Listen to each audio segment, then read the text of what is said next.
Hi, my name is Frank Schaefer. If you saw a headline talking about the ships, the submersibles, the aircraft, the Coast Guard, the military, the Navy, the Air Force, looking for 5 people lost in the ocean, and it turned out that they were looking for a dinghy that had gone adrift with, say, 5 migrants in it, maybe 2 women and 3 children, and tens of millions of dollars were being spent for this search involving thousands of service people, Coast Guard, Air Force, Navy, and others. Would you be surprised? I would, but I'm not surprised when 5 billionaires who want to have an adventure in a submersible have that kind of energy put behind the search for them. Nor am I surprised when someone like Elon Musk is able to muscle his way into the US space program through Starlink and his rocket ships, which tend to blow up, by the way, quite often, sending particulate pollutants into the stratosphere that won't come down for ages and further contribute to global warming, because we really have a society in which there are 2 groups of people. There's us, you and me, most people watching this. Then there's a small class of billionaire adventurers who are essentially bored. A lot of them come from a background of privilege. Some are quote unquote self-made. Many of them are rather quirky, peculiar people, like, for instance, Elon Musk, who seems to want to go around inseminating a lot of different women and having children, including artificial insemination, leaving behind all these kids, asking people to sleep in their office to show they work harder, or they'll be fired, take over Twitter, lose money, watch the Tesla stock tank, all in a quest for some sort of an adventure that Musk and his Neuralink company took to the extent of experimenting on animals, killing 1,600 animals by one estimation, including monkeys, that they were implanting the Neuralink in the brain and damaging them and killing them. For medical purposes, maybe, but also in this crazy billionaire quest for immortality, brain implants to link us to computers so we can go on forever. Not we, actually, him and people like him. The point I'm trying to make is not that we should not be looking for 5 people because they're frivolous billionaires on a jaunt to go see the Titanic, a totally unnecessary little journey resulting in, it looks like, potential catastrophe or a catastrophe. What I'm trying to say here is the inequality that we see all the time in every single news story, even on things that aren't about inequality itself. We never see news stories about Herculean efforts to find 5 migrants lost off the English Channel, or a couple of kids who drowned in the Rio Grande. Let's not even pretend anymore. Let's not even pretend that we do not have a billionaire ruling class that takes care of its own, that's happy to do business with the Saudi Arabians, even while their royal family, by decree, have women raped in prisons and tortured to death because they asked for civil rights, or work with the Chinese Communist Party and build factories in their country, in spite of the fact that they are committing genocide against the Uyghur population and building hypersonic missiles aimed at the United States and exponentially multiplying their nuclear weapons program. Look, let's face something. The billionaire class is a threat to our civil society. It's a threat to our values, because no one should be above the law. It's a threat to decency, because their behavior, whether it's carving a huge portrait of your girlfriend and sticking her on the bow of a 400-foot boat to parade around the Mediterranean and the Caribbean, doing what? So you can park outside of some resort down on the French Riviera and have a party. I'm not sure. But it isn't just absorbing the wealth of millions of people who are underpaid, while at the same time bitching about the US government trying to do even the least bit of control over these activities while taking money for research the way Tesla did and so forth. It's that our society is beginning to look like ancient Rome. And I know people say that in terms of decline and decadence. I'm not talking about that. I'm talking about something very specific. And that is that only the wealthy were allowed to have power, even in the Roman Senate, when they were supposedly more democratic before the Caesars took over. These strong men, one after another, and declared themselves kings and even gods. And we're in a transition now from a democracy to being ruled by a billionaire class that does what it wants and expects to be served in kind.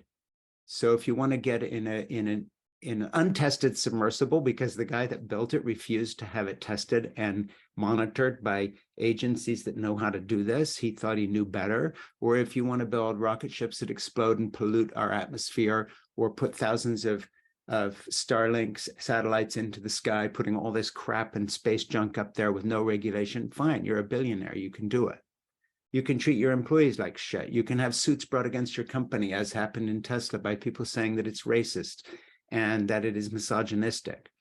You know, once in a while, someone gets caught who's in a position of power, throwing their weight around, usually in the area of trying to dominate people sexually, you know, whether it's Epstein or somebody like that.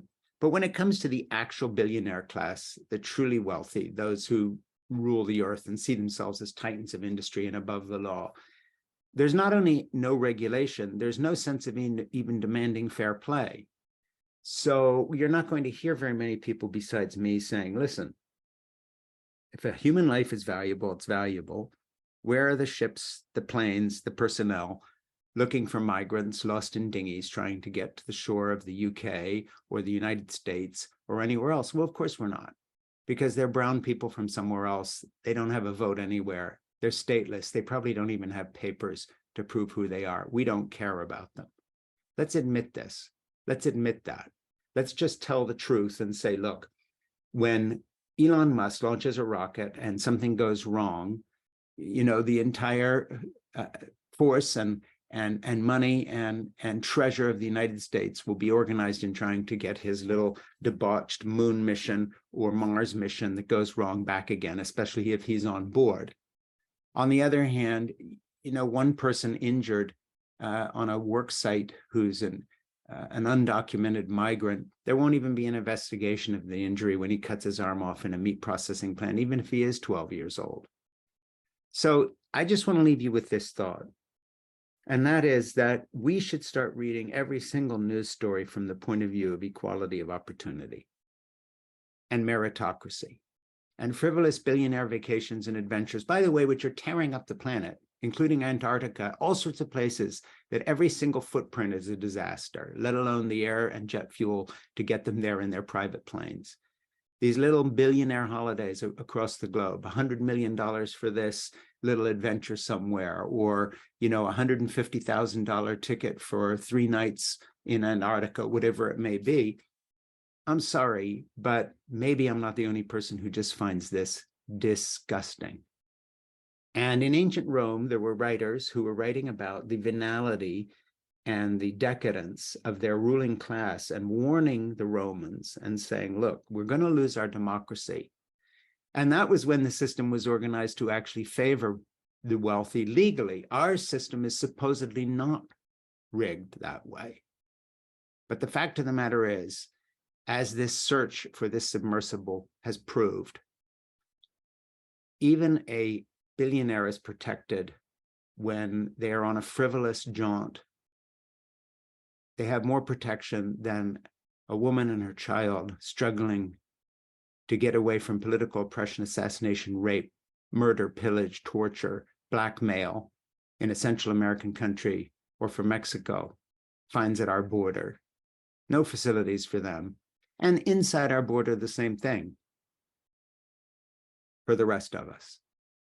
So let's look at the billionaire class as what they are: freeloaders, con artists, who have rigged a system to protect themselves, who do all sorts of things that had nothing to do with common good and everything to do with self-preservation on one hand, or frivolous adventure at the expense of the entire planet as they jet around looking for bigger and bigger experiences because they're so self-centered and stupid even if they were clever enough to con the government out of some money to finance their project, or actually clever in one tech area, for instance, they're so stupid to not understand that the only thing that's meaningful about human life is the small experiences right under your nose. The flowers you bring your wife or your girlfriend or your partner, the fact that you got up earlier in the morning to do the dishes so he or she or they would have a better day. That real joy and pleasure comes from serving others, not serving yourself.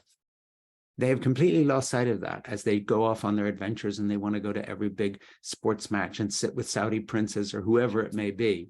This is really a sad, lost group of people. The billionaire class are really wretched individuals, and they've missed the point of life as they trash everything around them, seeking adventure. But when it comes to this search and rescue operation, I just want to note, you see right there a microcosm of everything wrong with American and Western culture right now, in the inequality of opportunity, but also the inequality of respect for people. Again, if you saw a headline detailing this search and rescue efforts of the people involved, the money being spent for 5 migrants lost at sea in a dinghy, you wouldn't believe it. And of course, it would be unbelievable, wouldn't it? But think about it. Why shouldn't we see a headline like that? We never do. You know, even when 4 or 5 fishermen are lost at sea, our Coast Guard right here where I live in northern Massachusetts, they call off the search in a couple of days because they're just ordinary fishermen, ordinary people.